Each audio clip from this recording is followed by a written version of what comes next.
Hello and welcome to The Thriller Zone. I'm your host, David Temple. On today's 160th episode of The Thriller Zone, I'm happy to speak with Steve Urszenyi to discuss his debut thriller novel, Perfect Shot. Of course, we'll talk about his experience as a brand new writer. He will share the story behind the opening scene of the book and the process of choosing a female protagonist. He's also going to talk with me about his background as both a paramedic and a tactical medic, which influenced his writing.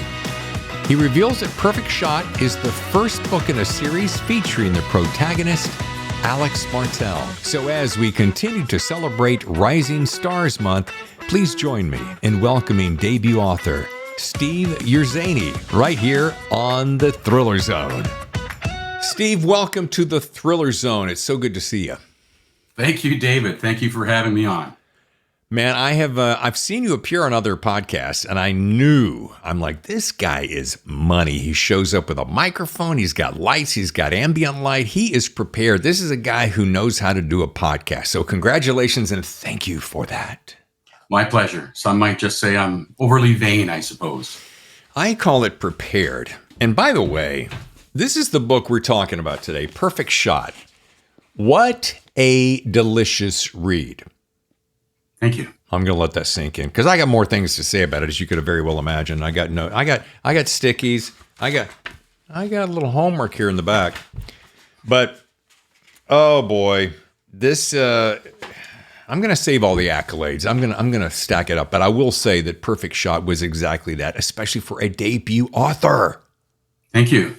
High five. High five. Yeah, golly day. You know, this is why I decided to create Rising Stars Month, because you, like Jack Stewart, like Steve Stratton, you guys are starting out of the gate with new books, and wow, you're throwing some competition in the road. Well, it's good to hear. From that opening scene, which are this is some of the best starting pages I have read. Right up to that climactic closing scene, not the epilogue, but that closing scene that goes dun dun dun dun dun dun dun dun dun dun dun dun dun. Holy crap, it was a fun ride. So thank you. Kudos. Well, it was a lot of fun to write, that's for sure. And while I'm still staring at this gorgeous, which by the way, I love the font, American Captain, I think it is Captain America kind of thing. American Captain, they called it, yeah. Your blurbmeister, Mr. Mark Graney, put it best. Starts fast, finishes faster. Yeah, it's kind of a short quote, and when you read it, you think, because I've got my cover here as well, and I'm looking at it thinking, starts fast and finishes faster. And for a second, I wasn't sure how to take that, but then I sat back and I let it sink in, and I thought, yeah, that's a good way to write a thriller. I think it's the best way to write a thriller. As you know, Jack Stewart was on the show last week, and his book did the same. This is your show, so I'm not going to spend time on him, but I know we're all three friends. But you guys have mastered in the first book the way to shoot out of the gate. And I'm going to come back to chapter 1 here in a second, because I got some very specific questions. Matter of fact, let's do it now. I want you to indulge me in something, because I want to shoot out of the gate with this book. I'm learning through a lot of people who watch on social media. Dude, I'm only going to give you like 7 or 8 minutes, and then I've got to go watch some TikTok videos. So I want to put all the juice up front. And here's one. By the way, jump in here at any time. This is a two-way street. Yeah. I want to know some of the mechanics of that opening scene. First of which, and I got to know, and if you don't mind telling me, how many drafts did you spend crafting that into pure gold? I mean, does that secret sauce pour out of you like fine bourbon, or did you go, it's good, let's go tighter? Talk to me about that. Yeah, so, the notion of that first scene, the beauty of that first scene for me as the writer is that's the way I write. Meaning, I don't know. Well, I don't mean, first of all, I don't mean I write great. That's not what I mean. If it's a good scene, great. But that's the way I write, is in, I come to the scene visually. So I don't think story. I don't think where this book is going to go. I don't think what's my plot. What are my themes? I think Alex Martel is in a ghillie suit, lying on a forest floor, wet leaves dropping water around her. She's looking through the scope. There's an old abandoned airfield there. There's going to be bad guys, but what is she seeing? What is she doing? Why is she there? That's how I start my story all the time. When I write a story, it's all based on what's my character doing in the moment, and then letting that scene dictate where it goes. So, but as far as, I loved writing that scene. I really did. And I knew that I wanted to set a scene where the reader got to see Alex in her native environment right off the bat. She's an uber accomplished woman. She's a great sniper. I'm already challenging some of the norms in the thriller genre. So let's get her in the action right off the bat. So I had fun writing it. I wrote it different way. I didn't write it different ways, but I worked and reworked that scene over and over. So I can't give you a number, but I constantly, even as I was further up into the story, I would come back and I would massage that opening scene and just keep working at it until it was good. I'm just going to read the first sentence because you had me at the first sentence. The figure lying on the ground wasn't shivering, but she wasn't far off. And then you go on to say exactly like you did. But dude, in 4 pages, like just shy of 4 pages, you paint the picture, you shoot us down the barrel at supersonic speed, and it doesn't let up. It lets up a little middle, third, of course you want to. You get some breathing space. You got to let the reader go, oh, okay, because the contrasts is what makes everything so interesting, right? Mm-hmm. Yeah. And, I've never been a sniper, but I was a tactical medic with a SWAT team. I've been out in the bushes, cold, wet, wondering what's going to happen next. So I do that a lot when I write. Is I don't have Alex's background as a sniper or the intelligence community or in the military, but I've done stuff, and I draw on my experiences in that world to cue in what does Alex think, feel at this moment? What's her frustrations? Or Caleb, when I go into the mind of Caleb, right. What's he thinking? Caleb represents the cynic in me because I'm an old crusty guy. I can be really cynical and dark if I let myself go there. Uh-huh. So when Alex is at her worst and where Caleb is at his best, they're both a little cynical. And I like to slide into those kind of dark places occasionally. Yeah, and for the folks who are watching this show, then you'll notice Mr. Dark Cynical has some nice ivy growing behind him and a beautiful pastel painting of a door in Tuscany or something. So yeah. That's my wife's desk behind me, so I can. She gets the credit for that. Okay, isn't it funny? You and I share the same thing. But let me move this over here. So yeah, you can see who the brainiac in the group is because Miss Order. I'm not going to show you my desk because it's just cluttered, but I'm the same. Yeah, we won't go there. Anyway, so thank you for that tee up. And let's do this. I really want to drill down on the protagonist, but first I want to hear the elevator pitch, I call it. A lot of people understand what that is because what that does is that lets my listener know what the book's about in like one nice little pitch without me ruining anything. All right. Alex Martel is a former Army combat medic and sniper who's been seconded, who's an FBI agent now seconded to Interpol. And through her activities with Interpol, she's put on a case where she's chasing down I always never know whether I should say this. My wife says, go ahead and give it away. But she's chasing down a stolen nuclear weapon in Europe. And ultimately, that's the story. I think it's totally rom-com. Yeah. Yeah, exactly. I think it's totally fine to share that because first of all, I want to read about that because you're not reading about that much these days. Secondly, it tells me that a lot of this feels very ripped from the headlines, to borrow a cliche, which certainly works for me. I'm in for the ride, Steve. I want to see I want to see the goods you got. And I know it's your debut, so I want to know, does this guy have the chops to get in there and keep doing it? And well, by this book, of course you do. Of course, we'll talk about sequel in a second. But now that you've set us up with Alex or Alexandra, I share a similarity with you. And again, and not about me, but about you. I was crafting a lead character in a series that I did when I came up with this. It's my Pat Norelli series, homicide detective out of Los Angeles, and which was originally Pete Norelli. I'd already started the series on the way, and I'm like, Pete Norelli. And then when suddenly she appeared to me as a woman, for some reason, as I'm writing, I'm like, oh, wait a minute. Because suddenly I saw her and I heard her, and I just rolled with it. And 2 books later, she's alive and kicking and still whispering in my ear to write the 3rd, which I'm going to do. My point of bringing that up is I had read, I think it was in your acknowledgments, about how you hadn't originally set out to write about a female protagonist. So tell me how that happened.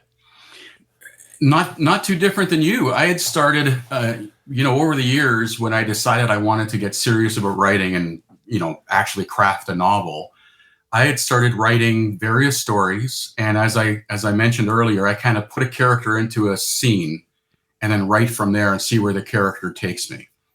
And I had started, umpteen 8, 10, 12, 20 stories featuring male protagonists.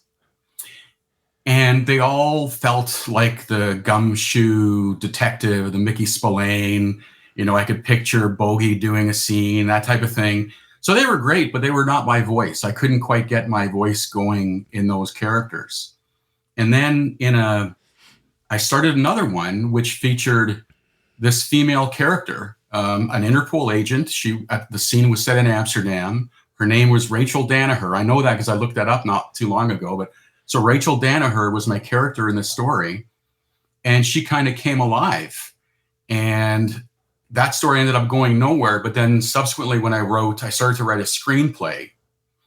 And when I needed my hero, my investigator in a screenplay, in comes this female protagonist who was Rachel Danaher with a different name.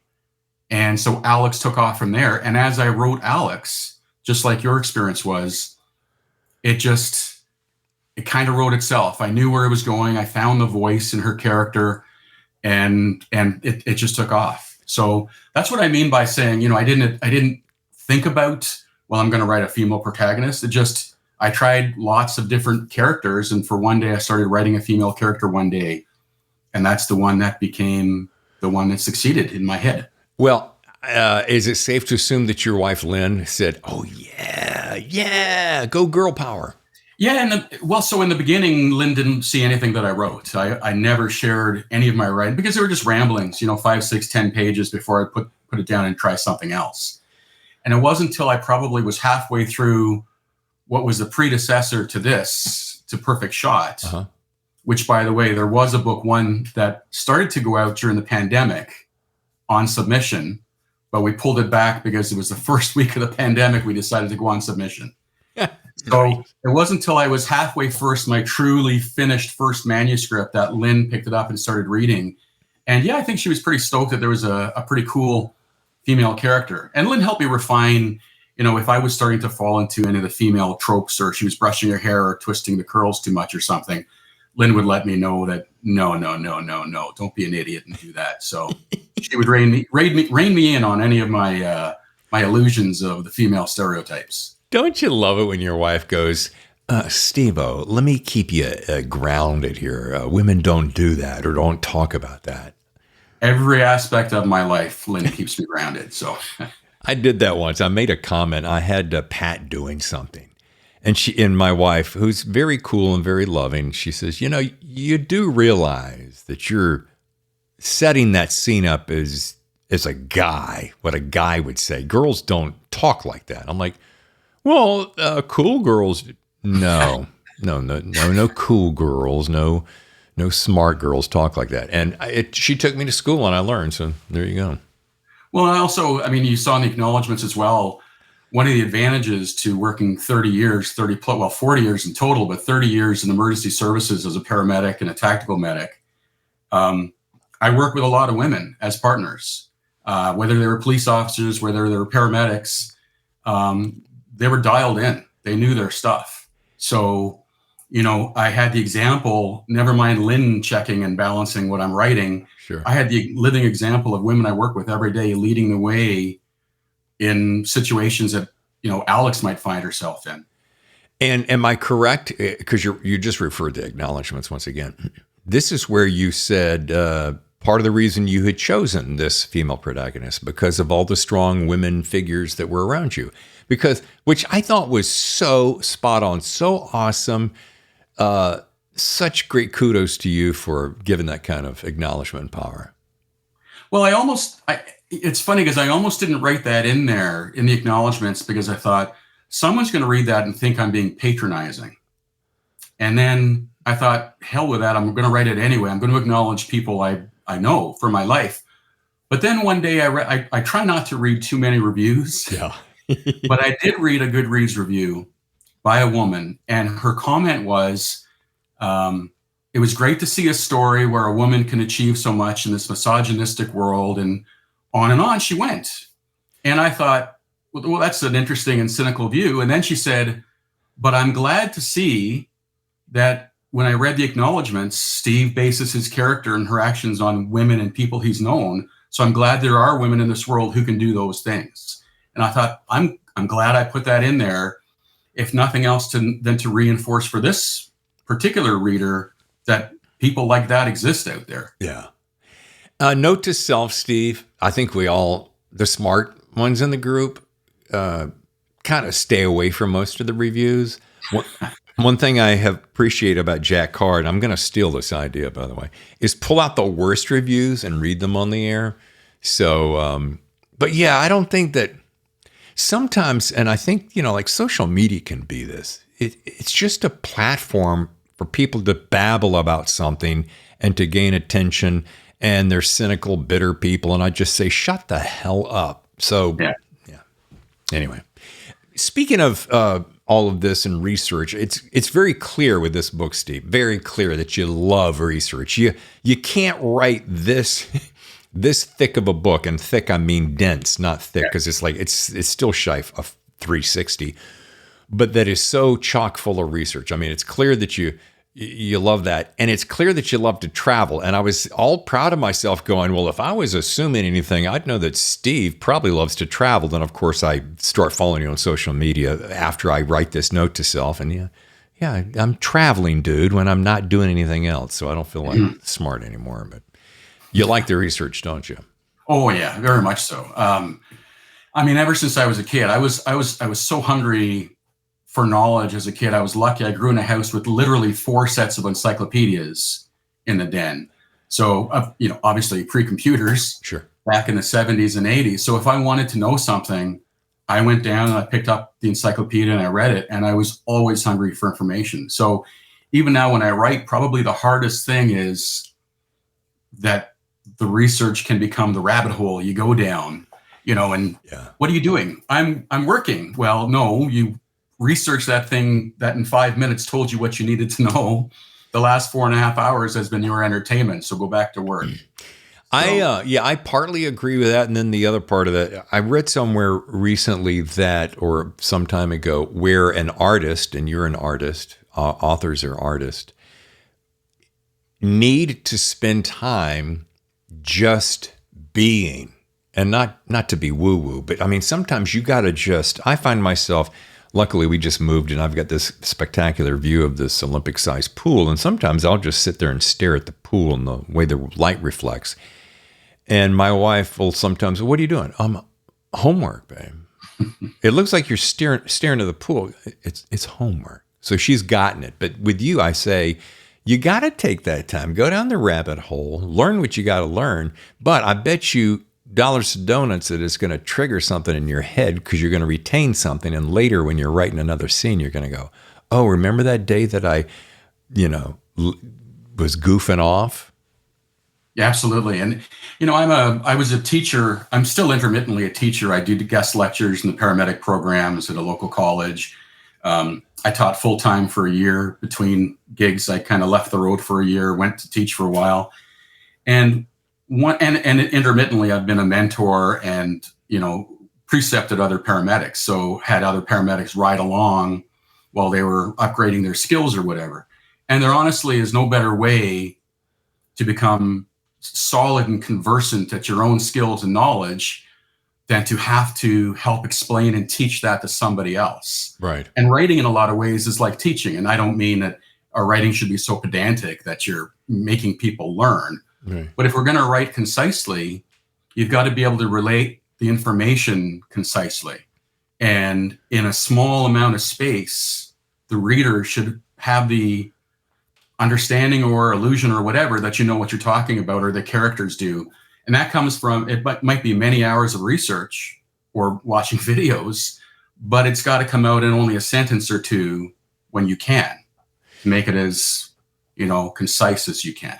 And I got to tell you something, for a reader like myself, which is probably why I read almost 50% nonfiction and 50% fiction, because I want to be learning something all the time. I think of all the things that I don't know anything about. So when you break down the world, and you've done this now, mentioned paramedic, so I want to make sure I hit on that. But I don't know anything about that world. So if all of a sudden, and you're not going to beat me over the head with it because that would be ridiculous, but you're going to trigger my curiosity, and then I'm going to, and it did. This is a note I made. How does a paramedic become a tactical medic who eventually becomes an integral part of a SWAT team? So let me just use that as a big question for you. Yeah, that is a good question. So, I was always drawn to, as a young man, I was interested in, first of all, I was interested in law enforcement. My first love was policing and law enforcement, but I didn't have the eyesight to go there. So it was never really a path I could follow. But I still kept that, whatever it is about law enforcement that people like, that still beat inside me, whether that's the protector in me, the sheepdog in me, whatever you want to call it. I always had that sense of doing right and being a good person. And secondly, I guess my next path was, I was in university and found I was wanting to not be in university. And a buddy of mine, I was a lifeguard at the time, and a buddy of mine was in the paramedic program. And I asked him what that was like. And he said, well, come on up to the college for a day of classes with us. So with permission from the professors at the time, I followed along for a day and developed this love of being a paramedic back in the days before it was really fashionable or cool to do it. So I fell in love with paramedicine and being a paramedic, an ambulance driver attendant when I started. And that just grew and continued to evolve as a way that I enjoyed serving. That was my service. And then through the years, I'd done a lot of calls with the SWAT teams, Toronto SWAT teams, here it's called the Emergency Task Force. And always enjoyed doing the calls with them, but always having to stand back because as a paramedic, they didn't want to bring you up front to the hot zone, the danger zone on a call. Well, over the years that evolved where paramedics were becoming more and more integrated into tactical operations as a way to ensure that there was someone there who could operate safely with the police to take care of the police or to take care of anyone else that might go down during an operation. So eventually there was an opportunity with a local police force. I didn't go for the Toronto one, partly because the station was located too far from my house that I would have had to commute to every day across the city. But an opportunity came up with the Ontario Provincial Police. They were calling for tactical medics. And I was already in my 40s at the time. So I thought, yeah, I'll give it a shot. What have I got to lose? Right. And luckily, I managed to squeak through the fitness test and the other tests and the interviews and the psych testing and got to be on this team and to be a member of the tactical team, which was a variety of different levels, including SWAT and a few other specialties as well. So it was just a lot of fun. It just helped me fulfill an interest that I had nursed or nurtured all my life. Well, let me take this second to honestly say thank you for your service as a first responder. Thank you. Yeah. Appreciate that. I can only think of, I've only known two other paramedics before you. One was we hired this kid, was a paramedic part-timer. He ended up becoming my morning show radio producer in the Carolinas. And boy, he had stories to tell. And then the second one was about a year and a half ago, Ted Flanagan, who got on the show. You probably know Ted, right? Yeah. Super good dude and a hell of a writer, I might add. But I just think it's cool that you were drawn to a service like that is so profoundly important. So hats off to you. Thank you. I do want to jump to this because I don't want to spend all day talking about paramedic stuff, although it's incredibly fascinating. And I do want to, matter of fact, let me do this one thing because I want to go off the beaten path. It's something about many of us. It's something that would be surprised to learn about you because having been a paramedic, I mean, you're thrown into the front row seat of danger in a lot of, what is something that my listeners probably wouldn't know about you, or what would be something that you have seen or done that you're like, man, I didn't know that I was going to sign up for this? I mean, there would be dozens of examples. The one that I can bring out that, people can relate to, I was actually, one of my claims to fame in my career was I was on page 7 of the National Enquirer, photograph and all, because one Sunday morning at 6:30 in the morning, while I'm at a hospital in the downtown core of Toronto, we got a call to back up another ambulance that was responding to a construction site. I won't name the building; it can be looked up later. But I don't want to get into any legal issues. But there was a construction accident where there was an elevator accident at a construction site. I thought, okay, so we pulled up to the scene, expecting to find the elevator at ground floor. Well, when I said to the police officer on the scene, like, what are we waiting for? Why aren't we going into the scene? I said, isn't the elevator right there? And they pointed up 44 floors and went, nope, the elevator is up there. And what happened was 2 construction elevators side by side, and the one construction elevator, 7 workmen came to work in the morning to go up. And as they were going up, the 10,000-pound counterweight that helps lift equipment and people, the brakes failed. So the 10,000-pound weight dropped 44 stories, shooting the elevator up, and it put it through an I-beam at the top. 2 people were tragically killed in that accident. And then I arrived to help extricate the other patients from the elevator, and then basically to triage them on the top open floor of this skyscraper and then bring them down. But that was something you don't expect your day is going to, well, in this case, it was the end of our night shift. You don't expect your day is going to start or end with responding to that kind of call. No. And of course, the challenge then is we had to get back down with the patients.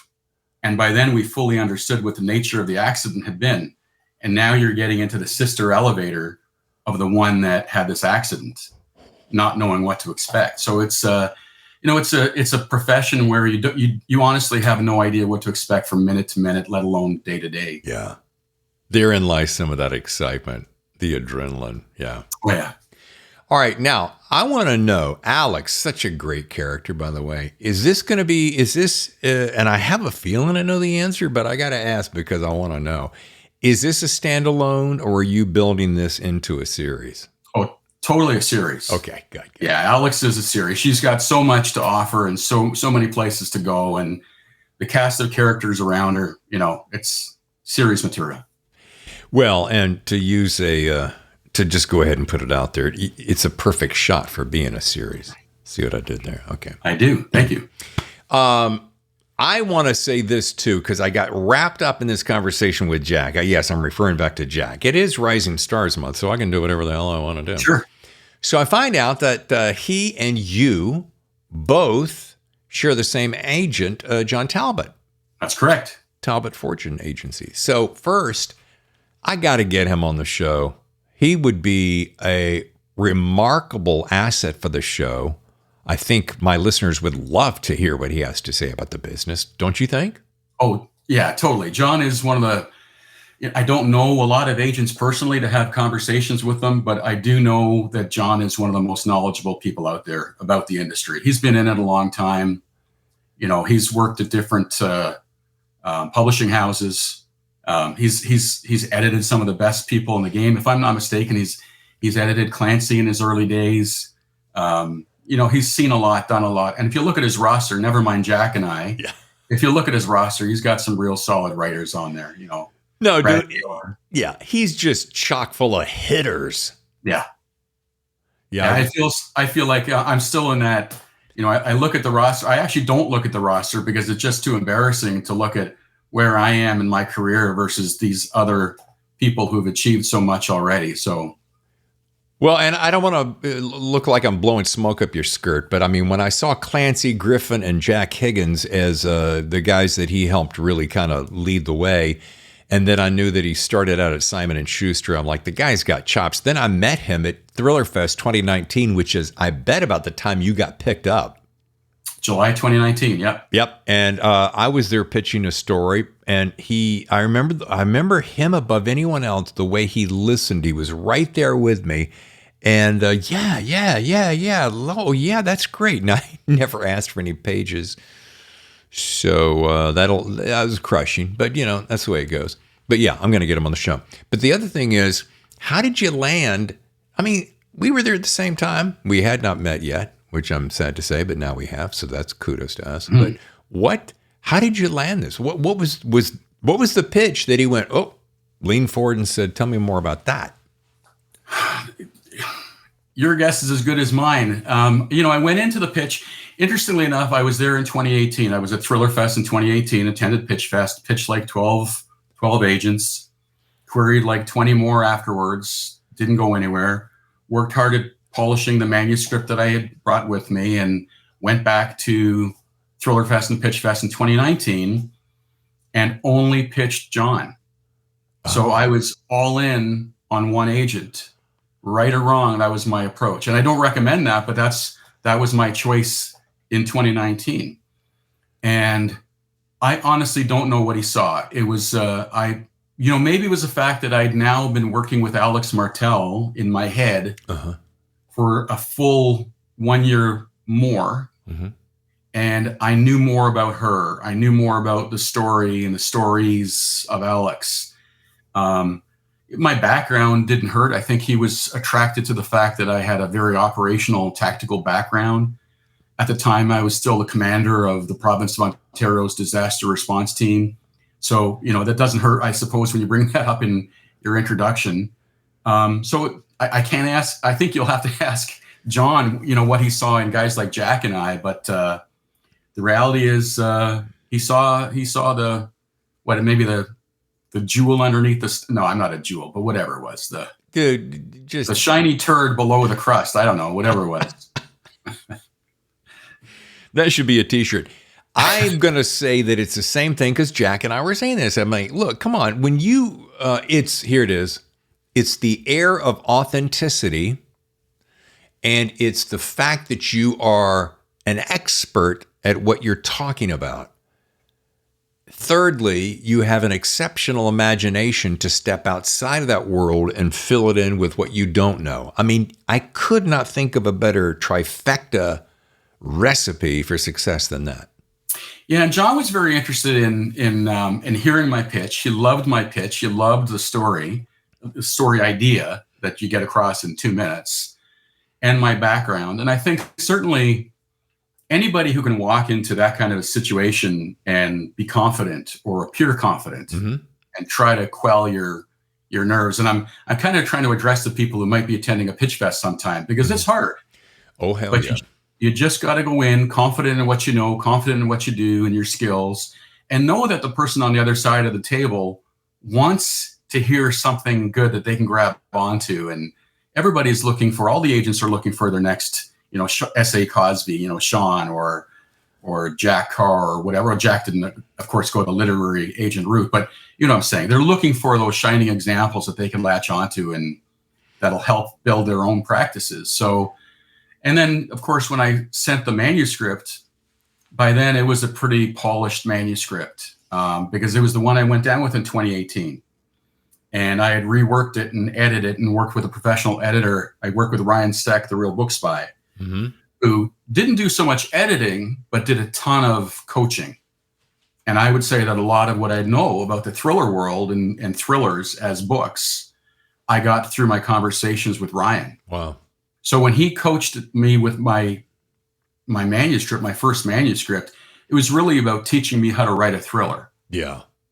And I think that helped, obviously. And John was able to see that. Well, another good dude. Hats off to Ryan Steck and all that he does. But I want to say this because I'm going to come back to the words were formulating in my brain as you were saying them. Is that I would echo you, Steve. When you go to the PitchFest, and everybody's got to do it once at least. Come on, you go in there, have the confidence in your talents because you spent a year plus putting it together. So the tenacity alone is going to get you halfway through the door. Number two, know that you're stepping into, and this is where you just get rid of nerves. You're stepping into a receptive audience. They want to be there. They want to be on the wall. You need them to be on that wall. Exactly. Thank you very much. But they're rooting for you in their mind while you're sitting there. They want, come on, give it to me. One of the most important things I learned, sorry not to be pointing, is pick that thing that you feel like you're the expert at, even if you haven't lived it. Like I wouldn't go out and talk about being a paramedic because you have, you're going to beat me to that. However, I'm either going to research the balls off of it or I've got some kind of an innate passion to do it. But I think if you're in there pitching something that everyone has heard 100 times before, which is why I didn't get picked up, I can now admit it years later going, oh, that's something that everybody's done, and that's just boring, Dave. So there you go. I'm just applauding the fact that you said that. And the other thing, if I could just, the other thing I found was that the people who helped me prepare for PitchFest, especially the year before that, Jeffrey Wilson and Brian Andrews, two fantastic guys who helped me through my pitches, basically by telling me to shut up and get out of my own way, just talk, be calm, again, what you're saying there, that you're pitching people who want you to succeed. Yeah. Unlike in the olden, when I think of sitting in front of somebody and spewing things about myself, these are people who are looking for ways to reject me, whether it's a job interview or a team, on a tactical team or whatever. They're looking for ways to eliminate me from the competition. Yeah. Different world entirely when you're at PitchFest, which is sitting in front of an agent who wants you, as you say, wants you on that wall, needs you on that wall, working for them. So totally.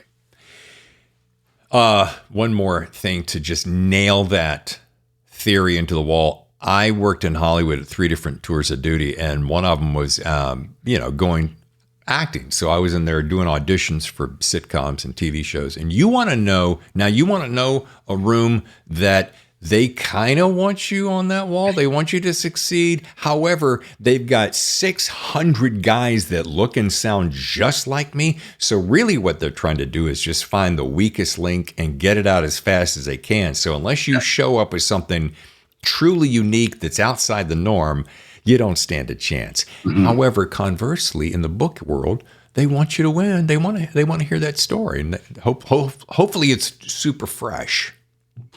Yeah, and the freshness matters, and the delivery matters, and the confidence, and I won't say swagger, but there's a certain amount of swagger, that, even the person who's the most nervous still can come across with a bit of swagger and confidence. Sure. Because I was nervous. I'm sure you were nervous. We're all nervous in those situations. Yeah. Well, we're nervous because we're in a situation that we know we're being judged for. Right. So secretly we're like, oh, they're not going to like me. You're not going to like my idea. Well, throw that idea out the window and psych yourself up before you go in and say, I'm the greatest thing ever. Now it's false bravado, but sometimes it's the old fake it until you make it. They want this story. I can't wait for them to hear it because it's so friggin' fantastic. Totally. All right. So as we start to wrap, I do want to ask you this. We now know that Perfect Shot is a series. So what is Alex doing now? Where can you tell me as little or as much as you want, where she is, what she's doing, and when we can expect number 2? So number 2 has already been submitted. As a matter of fact, I've got my editorial notes, my editorial letter back from my editor at Minotaur, Sarah Grill, and she's terrific.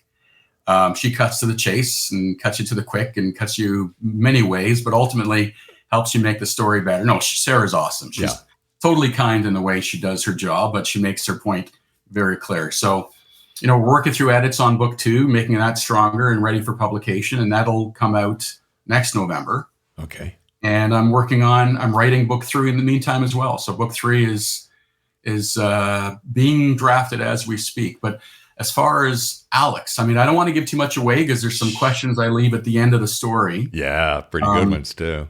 But Alex certainly, and again, by that, I don't mean there's no cliffhangers per se. I don't like cliffhangers at the end of a thriller where you're going, I wonder if she died in that scene. So I see you glancing at the book. But what happens next is Alex is still she's still on the hunt for bad guys. Mm-hmm. Okay. So it's still going to be, the strength of Perfect Shot, what I liked about Alex and Perfect Shot is the international setting. Yeah.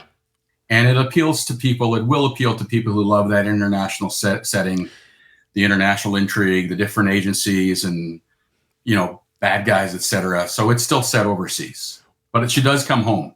This is why we love James Bond, Jason Bourne. It's the international intrigue. Okay. You see the sticky. This is one thing I wanted to do because every once in a while, now you're borrowing this phrase, so it's not thoroughly original, but it's the setup that I like. So hang on with me. 20 seconds later, Alex heard the bassy whoop, whoop, whoop of the helicopter coming up through the low valley. She turned her head to the right and caught sight of the camouflage pattern Russian helicopter, sometimes known as the Storm.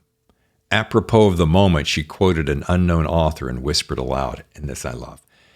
Fate whispers to the warrior, you cannot withstand the storm. The warrior whispers back, I am the storm. That's so good.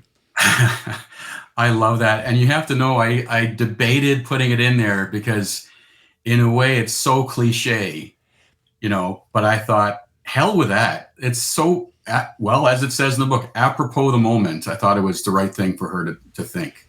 Steve, I'm going to jump in here and give you my 2 cents that you did not ask for, so you can toss it aside in your piggy bank jar or do whatever you want. But sometimes, yes, should you write a book full of cliches? No. Can you toss in an occasional one? Yes. And if it's something that powerful, especially at the end, blah, blah, blah, the storm, I am the storm. That just works. You're like, yay! You want to see it in a t-shirt, hashtag, I am the storm. That was a special moment in that story. And it would have been a waste not to use that fantastic quote. It was just perfect. It was absolutely perfect. All right, as we wrap the show, as you know we do, same question every time, but it always is good. And I've got people who may be fast forwarding to the end of the show if they don't want to hear the whole thing, lazy bastard. But what is the best piece of writing advice you have come to make your own that you'd like to share with my audience? The best piece of writing advice I ever received was just write. Meaning, get out of your own way. Stop worrying about how people tell you should write. Stop worrying about the experts that might say, you've got to be a plotter. You've got to do outlines. If you're not outlining, you're not writing. File that away wherever you want and just sit down and write. Nothing happens without the act of putting words on a page. Boom. Mic drop. All right, folks, if you want to learn more, visit steveurszenyi.com. Also, follow him on all those hip social channels. I so appreciate this time, Steve. I thank you so much. Well, I appreciate being on your show, David. It's I love watching your show. So many people I watched. I was trying to get through Jack Stewart's the other day, but I didn't have enough time before I came on this. Samantha Bailey, watched that show, a bunch of others. Lots of good people, lots of entertaining, insightful stuff. So thank you for doing the show. Oh, yeah. I have a blast doing it. And as you saw, Jack flew into town to hang with me, and completely coincidentally, Steve Stratton is flying in next week, so we're going to do a sit down here. And I'm hoping to do more and more of these face-to-face because there's nothing better than us stepping up and breathing the same air and looking each other in the eye and having a drink or whatever and just doing it. So next time, I'm hoping to come to your town. Once again, thank you, Steve. Huge success to you. I wish you only the best. Thank you, David. You gotta love debut authors. Thanks again, Steve. All right, now how about next week? Another Steve. my good friend Steve Stratton. He's a debut novelist, but he's got his second book out there, and it's called Shadow Sanction. So please join me when Steve Stratton stops by the Thriller Zone for another face-to-face interview. Until next time, I want to remind you two quick things. Be sure to subscribe to our YouTube channel, youtube.com/The Thriller Zone. And of course, you can find us at thethrillerzone.com, as well as every single place you can imagine getting your podcast. Once again, I'm David Temple. I'll see you next time for another edition of The Thriller Zone. Your front row seat to the best thrillers.